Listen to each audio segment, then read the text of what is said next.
Knows of him, heard of him? No one? Yeah, a few nods here and there. He is one of he used to be with Channel Islam in South Africa, Islamic radio station. He and his wife, Appa, went to Palestine many years ago, maybe about 15, 20 years ago. Allah Ta'ala has not blessed them with any children. And when they went there, they saw this Masoom Palestinian children. Yeah. And they saw a child that looked like an orphan. They got talking to the child. No, I got no family, I got no one. This one looks after me, that one looks after me, that one does something for me, that one does something for me. They said, come back with us. 10-year-old child. They're telling the child, come back with us to South Africa. We don't have children, we'll take you as our own child. You know what this 10-year-old says? He doesn't say, oh, well, I'm busy supporting Leicester City Football Club, or I've got to go for my cricket, or I've got to go for my hockey, and I've got to go for my ballerina lessons, which you find, sadly, boys going for these things during madrasa time. Khair, he says that if I have to come with you to South Africa, who's going to look after Masjid al-Aqsa? A 10-year-old child is saying that. Let me tell you something. If you take your child, you see, last night I mentioned, for those of you who heard, I mentioned that my father used to take me, Honorable Father is here, he used to take me every night. We used to read Taraweeh in Leytonstone Masjid. 92, I finished my hifz. Yeah?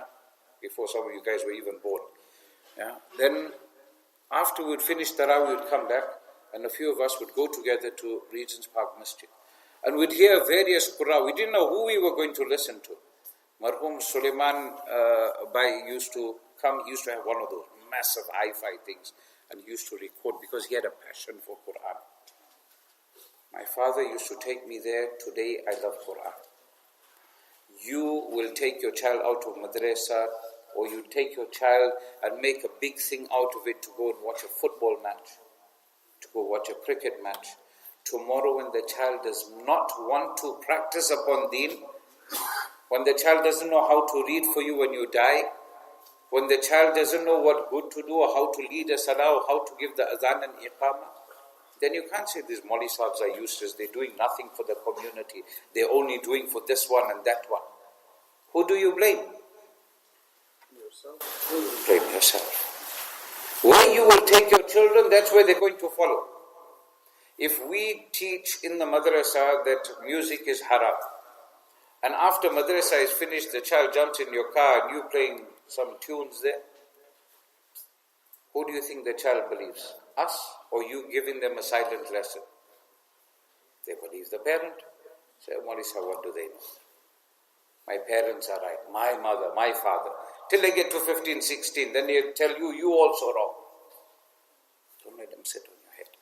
So this month of Ramadan is here to teach us that you have come so early to the masjid, you have come for 5 times salah, you are particular about your salah, you can't normally read 2 rakat extra nafal after witr out of the month of Ramadan, but here in the month of Ramadan, between the fard of Isha, the witr of Isha, you are reading 20 rakat, subhanallah.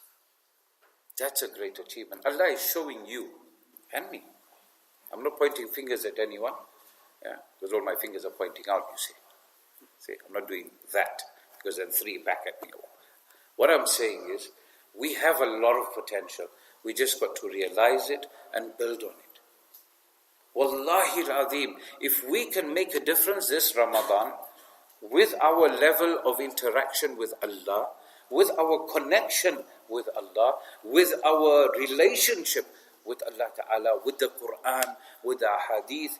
You know, when you're hearing one hadith, normally we do one short lesson after Fajr.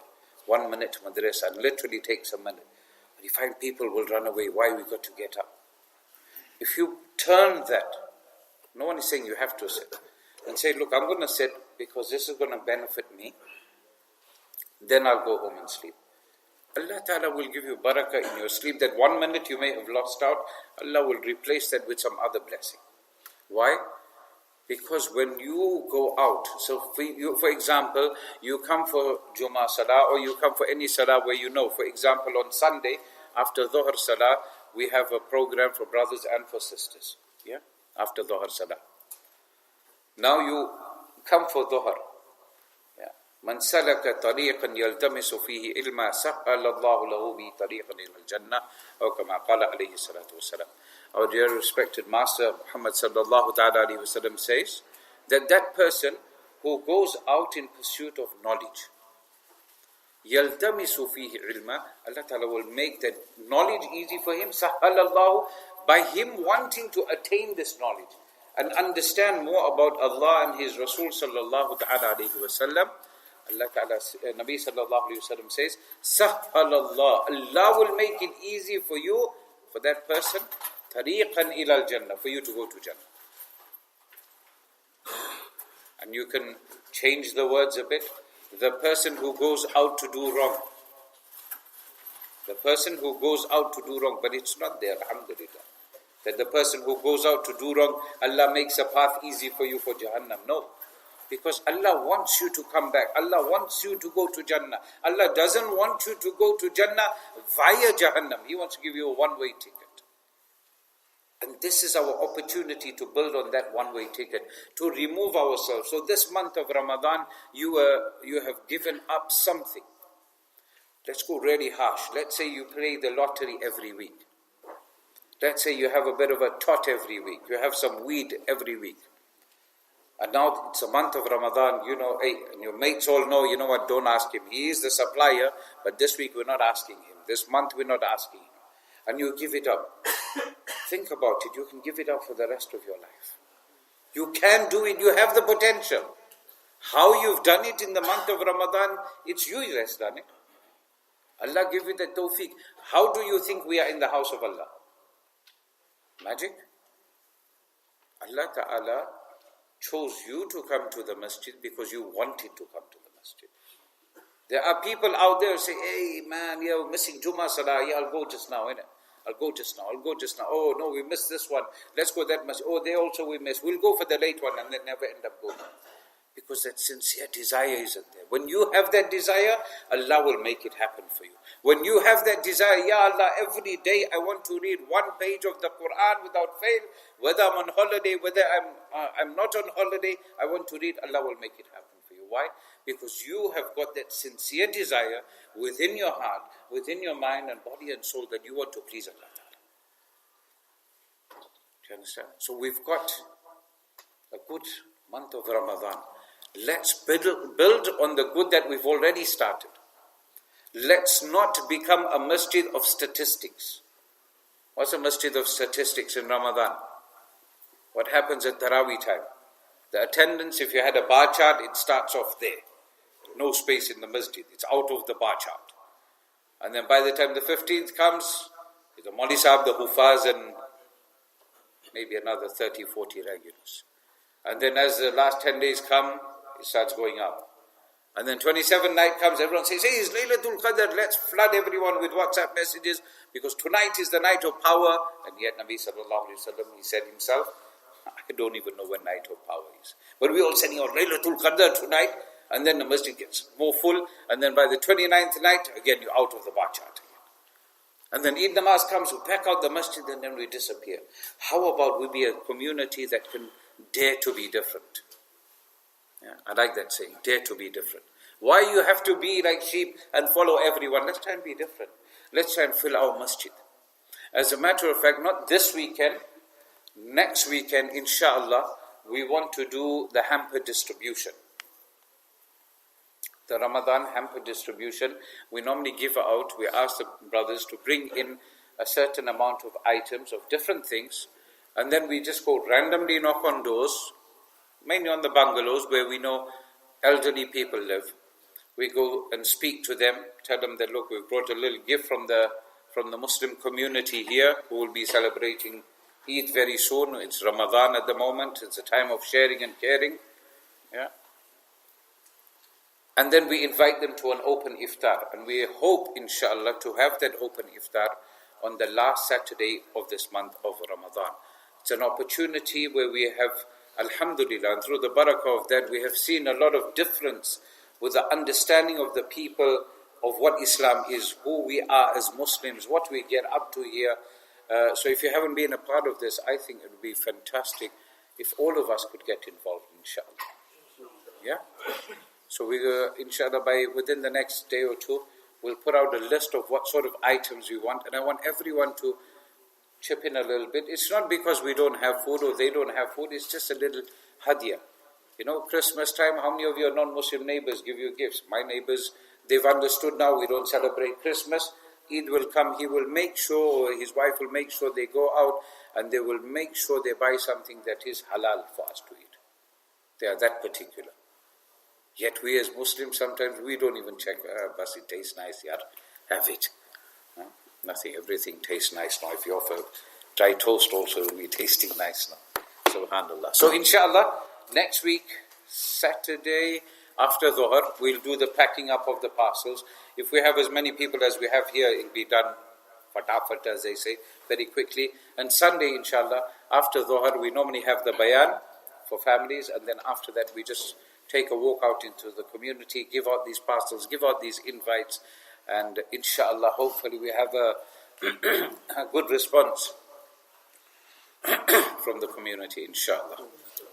آخر دعوانا أن الحمد لله رب العالمين وما علينا إلا البلاغ.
Is it full there? They're also full. Still people waiting? Okay, brothers, if I can ask you all to please fill up these rooms on either side. There are quite a few people waiting. Jazakallahu khair.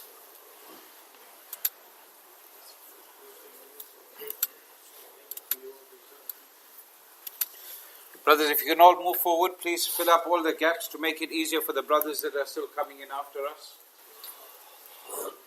Brothers, you can move forward here. I don't know if you can, I don't. Even if you move forward till the back, so make yourself there. Yeah. Whatever you can come forward, inshallah. That's it. And then the next row can start just a little bit behind you. A lot of space in here. Brothers, please fill up this room here on this side. A lot of space here in the front. Brothers, please come forward. Go to the left, please. Make it easy for other people to step on that. Please move forward, fill up all the rooms, please. This room, there's still space in here. Because of the